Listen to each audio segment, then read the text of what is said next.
prime rib soup. This is leftovers from Christmas Day.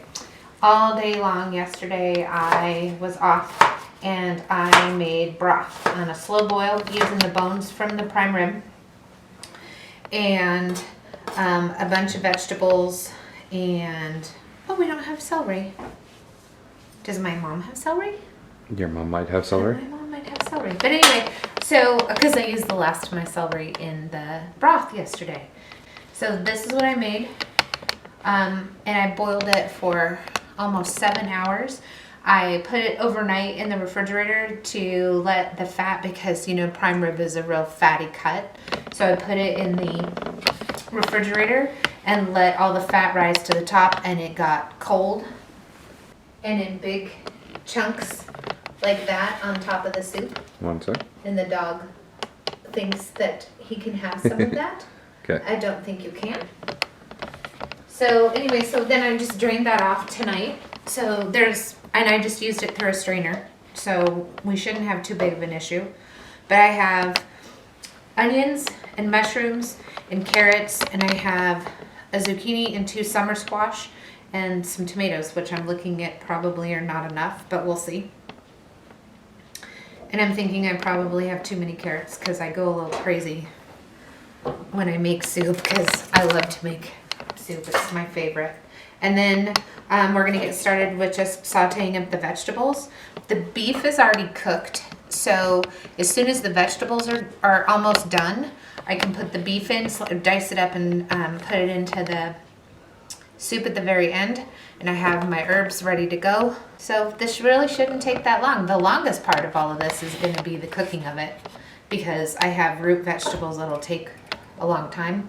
And you can make this with potatoes. I don't like potatoes.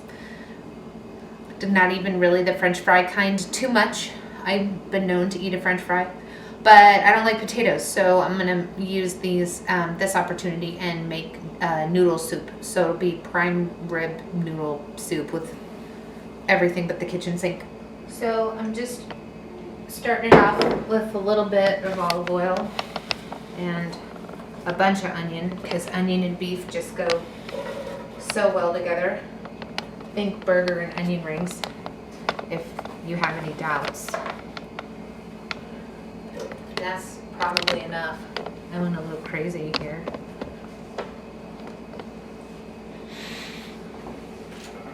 And then the carrots.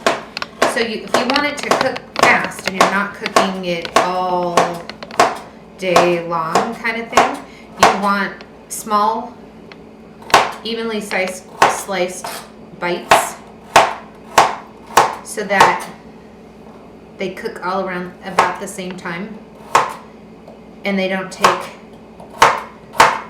very long to cook at all. Because again, everything's cooked except for the veggies. Okay. Maybe I will make one more carrot, because I don't think you can ever have enough carrots.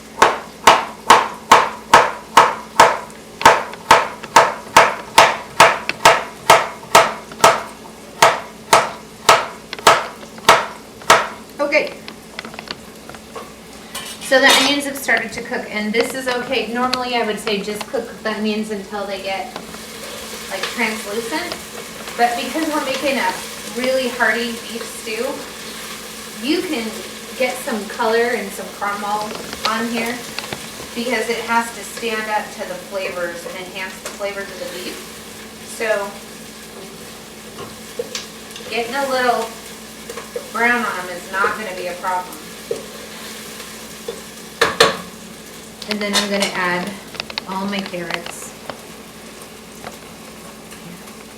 Possibly. Okay. We'll go take a few minute break, because here comes the fungus.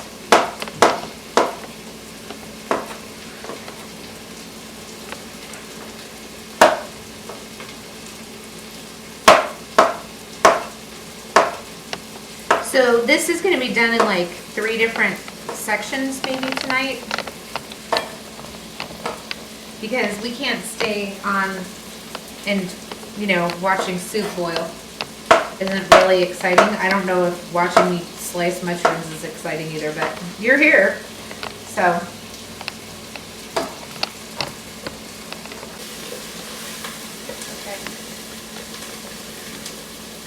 So see, this is what I'm talking about when I say it's okay to get some color on the onion. One sec. There we go. So that's what we're looking for all the way around, and the carrots will get like that too.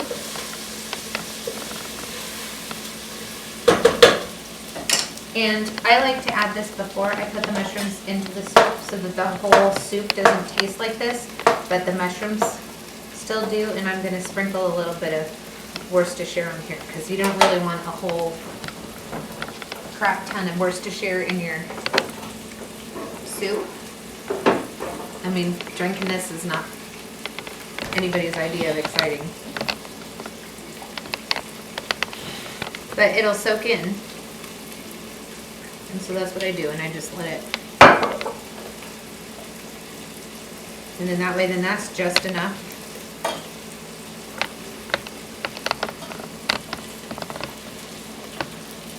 To flavor the whole soup.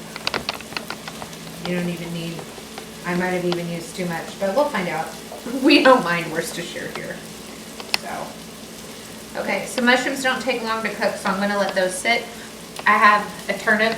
I left the purple on there so you could see the turnip. I love root vegetables in a soup other than potatoes.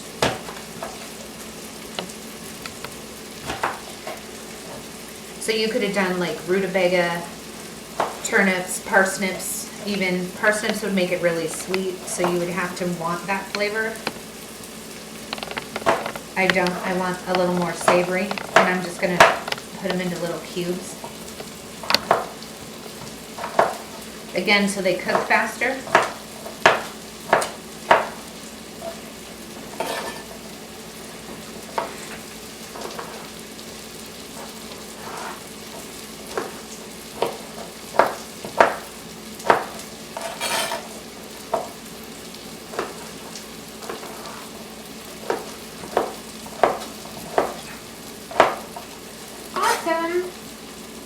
These are good. Make sure you taste everything before you put it in something that you're cooking. Because if it doesn't taste good now, it's not going to taste good when it's cooked. I found that out the hard way with a bad rutabaga. And it made the whole thing bitter and gross. And I had to pick out all the rutabaga out of the soup. And that wasn't easy.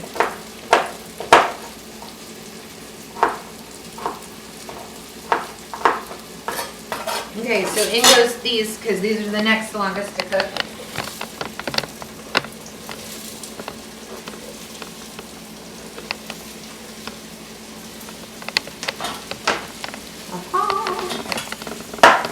And remember, when you're making, you gotta remember the density of your food. So, because you don't want some stuff to be totally mushy, while other stuff is really crispy and not cooked all the way through. So, then I gotta add a little more oil. Just a little, not much. There we go. Okay. So those are some great layers of flavor, and I'm gonna toss in some salt.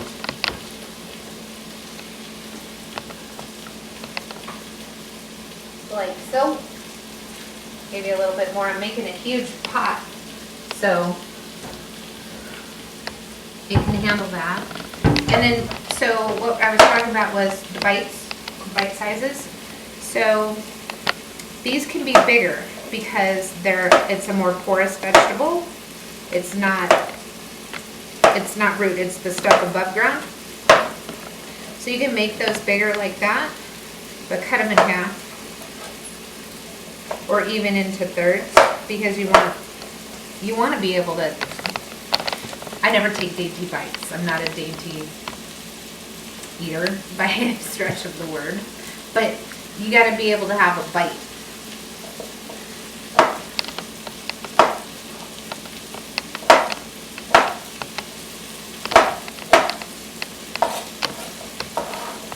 these don't take as long to cook, so they're going to go in later.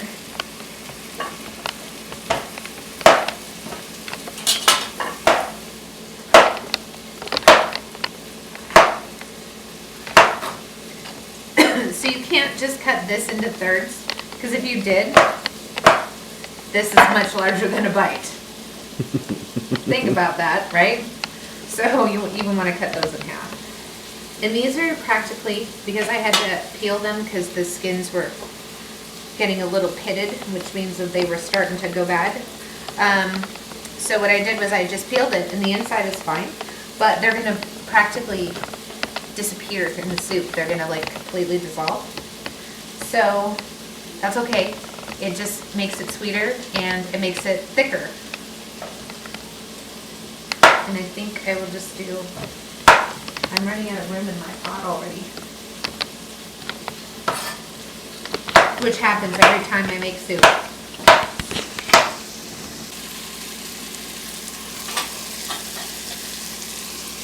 Okay, so you can see the color we got on the veggies. And aren't those pretty? They smell delicious too.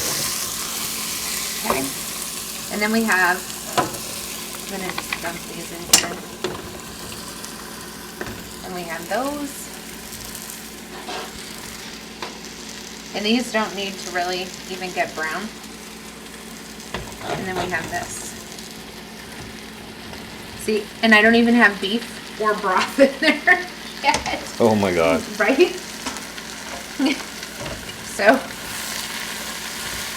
remember the mushrooms are going to shrink down, and like I said, this zucchini and yellow squash are practically going to dissolve.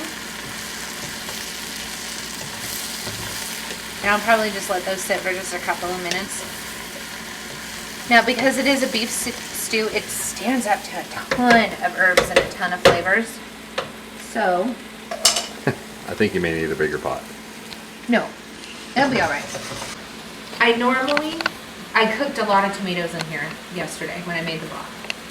But I don't like how the seeds get bitter when I make a soup. So all I did was cut off the tops. And I'm going to get the seeds off. Most of them. The sad part is that it's going to get all the tomato juice out of it. So you don't want to like squeeze it like a lemon. You just want to take out. And I'm just going to chop these up.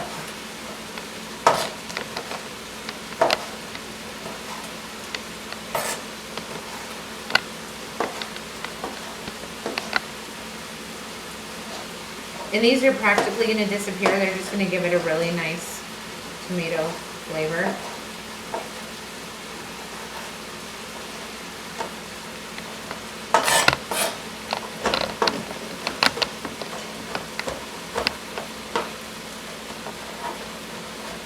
Oh, it was Kelly Take. It says, Harold, I want soup. Oh!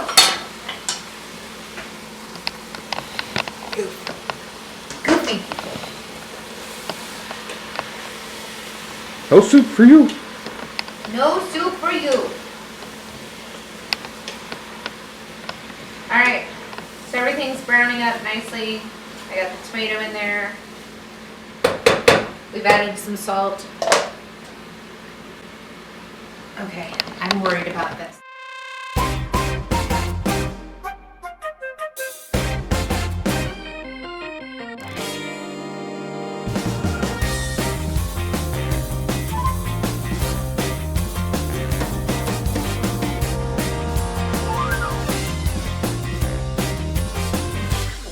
I'm gonna run on your right. Okay, ready? Set, pour. And try not to get it all over the stove. You know, that's what you got a cameraman for. He cleans it up. See all that good flavor down there? In it comes. Oh, look at that, just barely. Okay. So, couple of bay leaves. Check.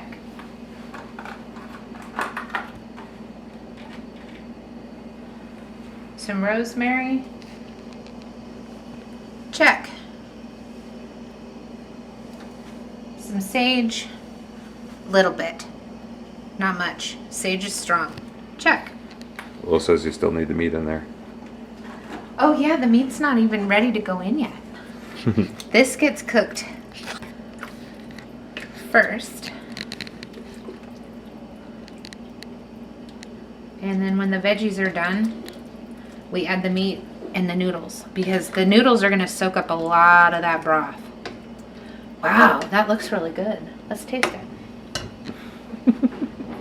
You even surprised yourself. Yeah, sometimes I do. Sometimes I do. I don't know that it's warm enough to even try yet though. We'll see. Ooh. Oh, I think you're gonna like that. Here, for the cameraman. That's yummy. I think that'll be good. Okay. So we're gonna leave that alone for probably 15, maybe 20 minutes. We'll add the pasta. We made this soup and it has onions and you can just see it bubbling away. Okay. It has zucchini and mushrooms and you can see the tomatoes are starting to fall apart and disappear. And I added homemade broth that I'd been working on. There's some carrots and some turnips in there and those aren't too far away from being done. And this rolling boil should have everything ready probably within about 10 or 15 minutes. So what I'm going to do is I'm going to add noodles now because I'm making everything gluten-free. Ooh, that felt really close. Sorry. So I'm using my favorite penne pasta. It's a brown rice gluten-free pasta. This stuff holds up, but you can't cook it like even on this one. If you go like 5 minutes too long on this, you get just mush. So you gotta kind of watch it. And I'm gonna just add, because it's gonna soak up a lot of that broth. And I don't know how much this is. And oh God, it's gonna go all over the floor. Okay. So, I don't know how much I'm putting in. I'm gonna put it until, I don't know, it looks good. But because you can't see it, you just gotta kind of guess. Maybe a little more. Because I like it really like thick and hearty. And so the starch from the pasta is also gonna help thicken this up so that it's gonna feel a little more like stew. Maybe. We'll see. Because the zucchini and the yellow squash are going to give off a lot of water. So who knows? We'll see what happens. Okay, so while that's cooking, I'm going to take all my leftover prime rib. And I didn't put a lot of herbs in, which is very unlikely. I didn't put in a lot of herbs this time around because I'm using the prime rib. And it is coated with herbs on the outside. So you don't want to make it, wow. I think I need to sharpen my knife. Think so? Yeah.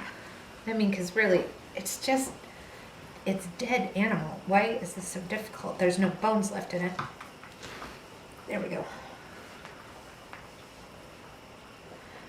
Is it because there's a string left? No. I don't know.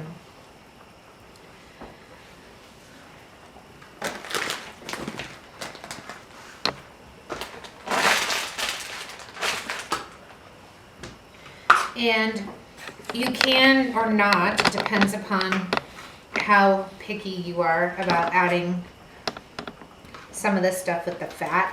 If you want a really lean soup, just cut that fat off. So if you're not making a stew where you're gonna let it cook like all night long, just put it in the crock pot, set it and let it go, you know, and you wake up in the morning and you have great stuff, or you set it before you leave for work, you come home, pray you didn't get stuck in traffic on the way. But you come home and the house smells like beef stew. So if you're not gonna use an all day kind of roasting thing, and you have pre-cooked leftovers, you don't need to stew this all day long, because the more you cook it, the less flavor it's gonna have. Not like a stew beef that needs time to cook and the tendons to break down because it's a tougher cut. This is prime rib. This is a beautiful cut of meat. And it's a ton of meat. And I'm wondering how in the world it's gonna fit in there. But anyway, you don't wanna do that. So I have, you know, we've added the noodles, everything's boiling like crazy. We're stirring it up. And all we wanna do is just warm this beef through. Did I put noodles in here? I can't even see a noodle. Yes, good. Yeah, I did. Perhaps I should add more noodles? It's too late now.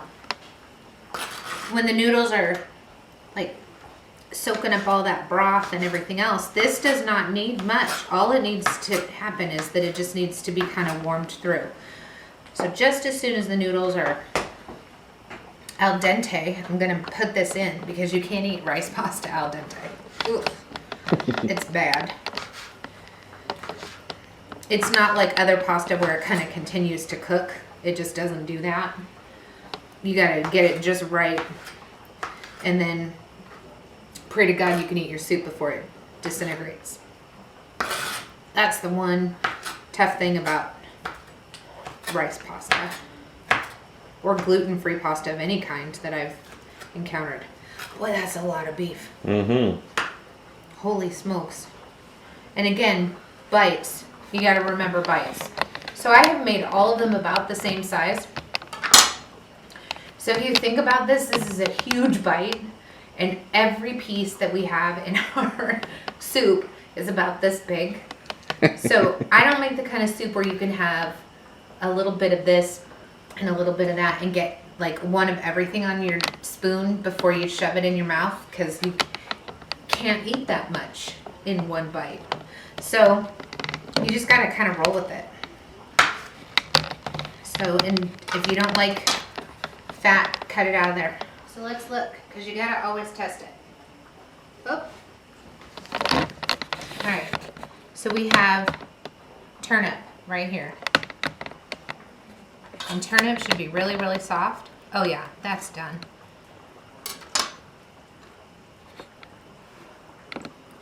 Oh yeah.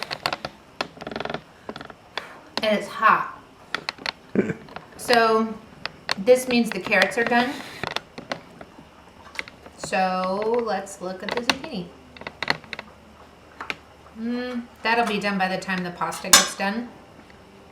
And the pasta is just starting, because rice pasta, ow, son of a gun, that's hot. Rice pasta takes longer to cook. So it's just now starting to get spongy, but it's really hard still. So I'm not even gonna try it. I'm gonna toss it back in there. Save a noodle. And you can see, possibly, Yep. that the broth is getting cloudy. And that's okay. That's the zucchini disappearing. So it's starting to thicken it up. And we also have the pasta starch in there. So that's helping with that. And you just taste until you like it.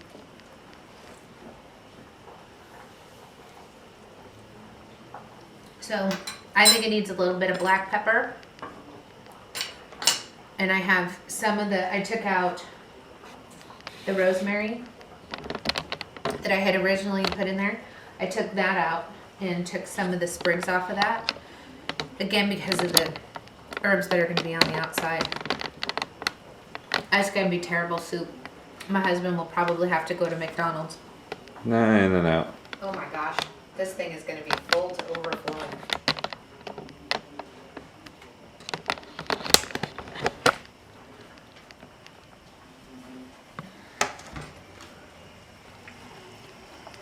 So, we're just going to dunk this beef.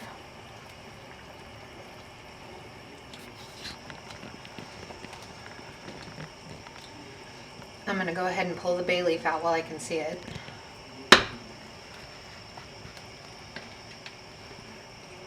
And I put a few of them in here. Whoever finds the bay leaf in our house, do you guys have this? Like if you find the bay leaf in your house, you're the one who ends up doing the dishes. Because I'm always the one who serves it. My husband always finds the bay leaf. It's a great thing. He always finds the bay leaf. I know, I always do.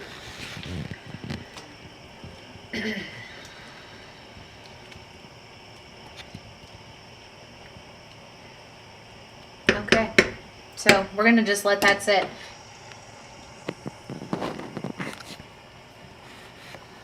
Oh, yeah, we're getting there. Ow, it's hot. Couple more minutes. Oh my God, that is gonna be so good. Oh, that's exciting. That's gonna be fabulous. So the longest part is getting the veggies done. That's it. I don't know if you can do like pre-cut veggies or whatever, but you could. You can add peas to this, you can add beans to this, you can add corn, you can do whatever you want. You can make it taste like, give it some, Latin flavors and put in cumin or coriander, some Mexican oregano, add a can of green chilies, toss in some hominy instead of some pasta, and then you have this great like hearty Mexican soup. And if you want it to taste more Italian-y, add more tomatoes, add a little bit of wine, don't add any Worcestershire sauce. I mean, you can do anything you want to with this soup. With soup, you can do anything. Once you have the basics, you can change up the ingredients and change the flavors. You can make it Mediterranean, use Greek herbs instead. You can make it very American and just keep it with tons of potatoes and just salt and pepper. That's very American. So you can do anything you want. You can add cabbage.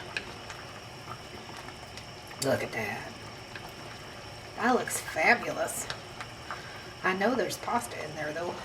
There we go. Oh, hey, look. The bay leaf. Boy, with some tomatoes. And it's really damn hot. Okay, so that's one. Now this is a sage leaf. I'll get that out of there. Maybe. If you run across it, you can just take it out with your spoon because I know you don't like it. I'll eat it. There we go. And see how that's not quite as soupy as it was, and it's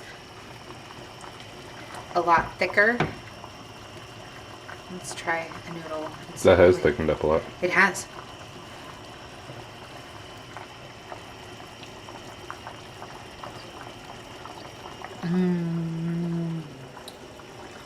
That's ready. Soup's on? Soup's on. Sweet. Yep. Soup's on. There it is. We'll serve it up and show it to you.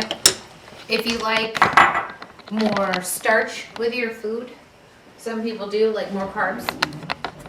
Like my husband. Like he'll put bread and butter with this.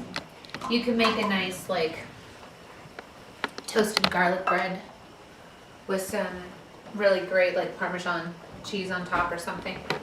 But I choose not to do that because we have the pasta in there. A very European thing is to also have some sweet pickles with it. It's kind of something I've picked up. I kind of like it.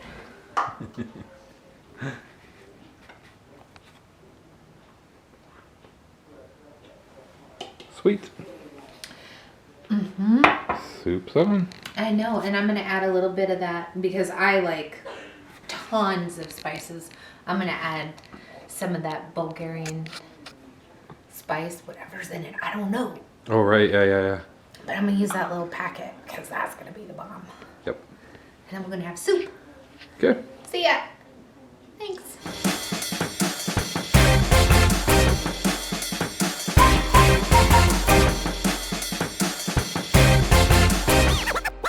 So if you guys could watch me cook anything, what would you want? You could have left that on the soup.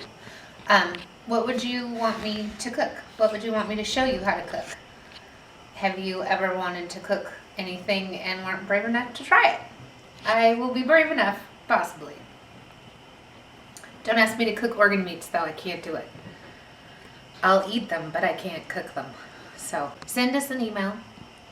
Use that, or oh, better yet, #myparadise kitchen. And then I will get back to you and see what we can do. Yeah, just fire it up, use that hashtag, and she'll see what she can do for you. Don't ask me to bake. Don't eat that onion skin. Oh, how could that taste good? The dog says, I'll have a sample. Yum. I bet you we have a little sample right here. Oh, it's not yummy. Will says as long as there's no fungus, we're fine. There's fungus. Oh, he says you have to watch out for those mushrooms. They may try and kill you.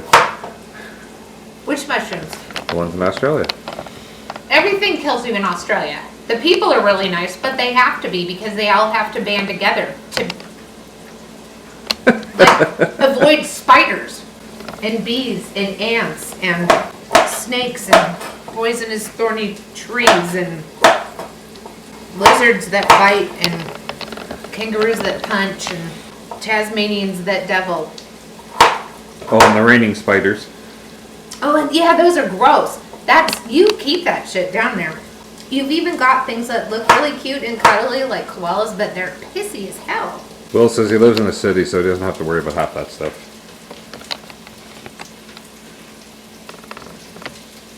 Really? Because I heard like all the wrecks that get caused because those spiders like hide underneath the door handles and stuff. The propaganda here in the United States about you guys down under is huge. He says 99% of that propaganda is untrue. Yeah, that's what I thought. Just play upon all of our fears. Sorry, my politics are showing. Okay, so here comes the money shot. Better come over here. Money shot. With the soup. Well, it is food porn. We'll be back in a bit. It's not soup yet. It's not soup yet. It's almost prop. soup. Okay, but we need to take a break for a sec. We do? Yes. Breaking. Bye.